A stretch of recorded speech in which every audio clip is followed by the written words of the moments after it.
I'm just about to show you the warm-up of the upper trapezius done in a sideline position. Client is close to the edge of the table and you are holding the arm of your client. The trapezius is a muscle that tends to develop lots of tension and it wants to kind of move forward all the time. So keep this in mind when you're warming up. So you want to bring the trap posteriorly to give the relief in the neck. So the trapezius muscle connects to the neck and the shoulders, so it's important to include both into your warm-up. Can I invite you to tuck your chin in a little bit? There we go.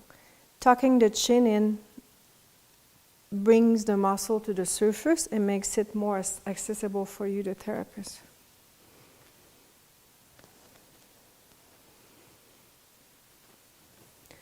Include the top of the shoulder, move the muscle back, grab onto the edge, and finish gently in the back of the neck with a nice pull.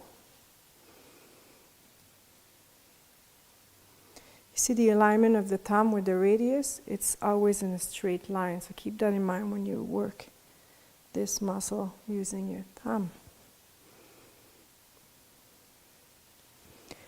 Look at the nice mobility. Really include that in your massage, so your clients will quite enjoy that.